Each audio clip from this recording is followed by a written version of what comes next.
but I want to throw a little cautionary flag in here. Hey guys, welcome back to That's Mr. Camper. I got a Gears of War 4 video. Wherever you are and whoever you are, I hope you're having a wonderful week and everything's working out for you. But I wanted to talk to you about Gears of War 4 and the future of Gears of War, the franchise. There's a lot of people on the forums and on Twitter and a lot of videos out there telling Black Tusk what they need to do, what they like in the next one, and I love that. I really do. But I want to throw a little cautionary flag in here. If you get everything that you want, you're probably a Gears of War player that has been playing for a very long time, or someone that has Gears of War and they're like a fish in water. They just immediately start swimming and they're great at the game basically from a couple matches in. They've got the grasp of what this game is. But the danger here is everybody says, hey, the Retro Lancer's overpowered. I agree. Sawed off, it's a horrible weapon. I agree with that too. Nade plants should go away. Hey, I agree with that as well. You should be able to get your kills by throwing it in and being strategic with them. I agree with that. Stopping power needs to go away. I don't agree with that, but I think it should be nerfed a little bit. That way the guy that's moving should at least have a chance to kill you, not be instantly stopped in his tracks. I agree with those types of statements, but I have been playing Gears of War since the beginning. Since Gears of War 1, the case was cracked open. I've been playing it. I bought every single DLC, Gears 1, 2, and 3, and God forbid I bought Judgment and the Season Pass for it. I have played them all. And I consider myself a very average player at best. If I get the opportunity, I know how to adapt to certain situations, whether to run or to push. I know that, and I have teammates that know that, and they know the way that I play. But the cautionary statement that I have is that you have to keep a little bit of the noob factor in the game. You can't take away all of the cheese. What's cheese? Well, it's those four statements that I just listed for you. The Retro Lancer, I think it's massively OP. Do I think it's an alright gun? Yes, but I think they need to tone down its range and also need to nerf it a little bit somehow, and I think it'll be an alright weapon. But what I have a problem with is everybody telling all these steps to keep people from camping, to keep people from hiding around corners, planting nades to get free kills, because whether you like it or not, Black Tusk and Microsoft is a business, and their business is based off of revenue, getting the money from you into their bank account. And as many of you that they can get to put money in their bank account, the better.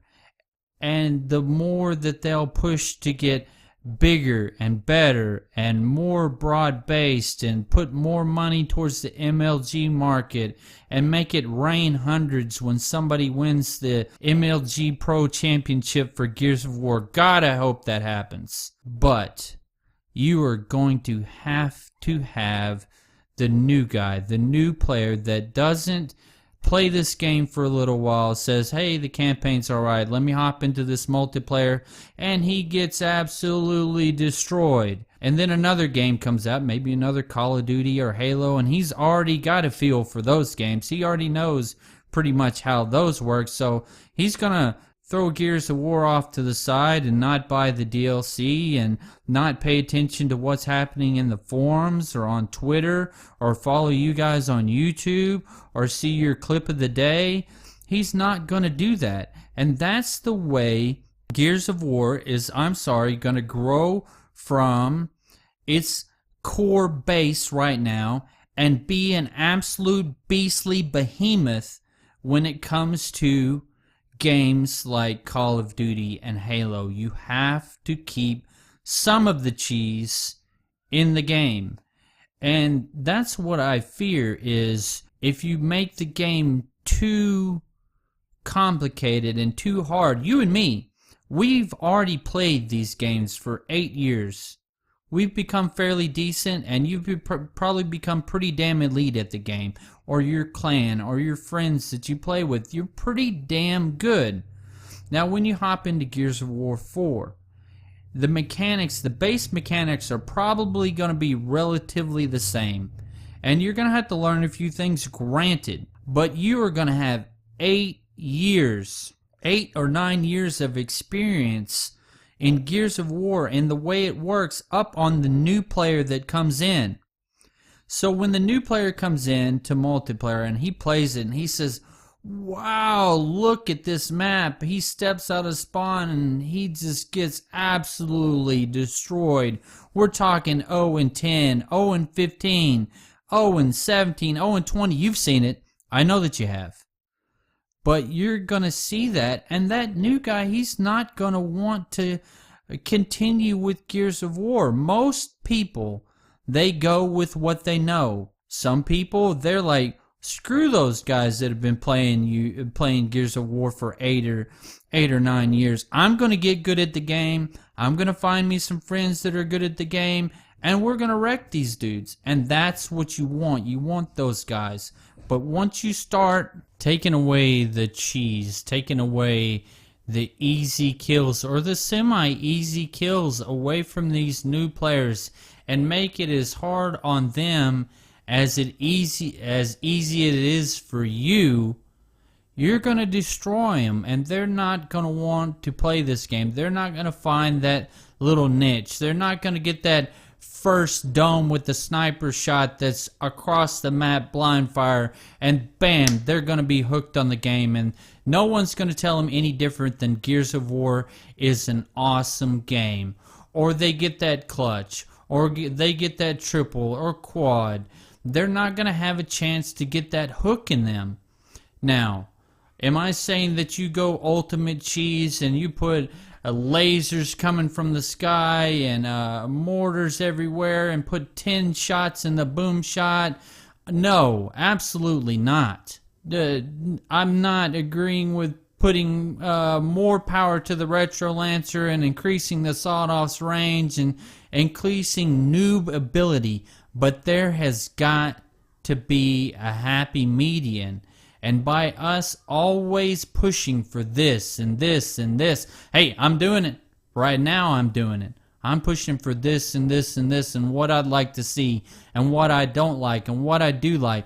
But the fact of the matter is you're going to need these guys. You're going to need the new player, the fresh noob. You're going to need the guys to get hooked and for you to build a platform for what I think is the greatest game series that I've ever played in my entire existence on this earth. You are going to have to build you a bigger platform with more people, more customers clamoring and telling Black Tusk and Microsoft to build them a bigger platform game. We want to see this MLG. We want to see it raining hundreds when someone is MLG Elite tournament is won. That's what I want to see. I want to see so many Gears of War videos that are out there, people making content. I want to see that.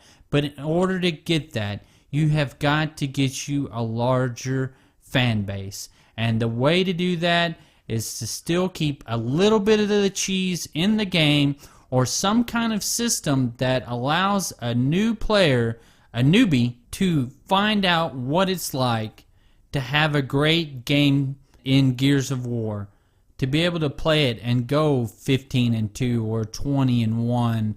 You have to get them hooked enough to last to that moment. And by removing all of the cheese factor in the game, you're slitting your own throat when it comes to a broad-based future for Gears of War. Guys, thank you very much for watching. I hope you enjoyed the video. Like, subscribe if you haven't. If it's your first time playing Gears of War, if you just picked it up, keep playing it. It's an awesome game. It's bloody, temperamental, dark. Hopefully in the Gears 4, that's what it's going to be. Really, really dark. I hope it is. But if this is your first time picking up Gears, it is worth it to stick it out and play the game forever. We'll see you guys later. You have a great one.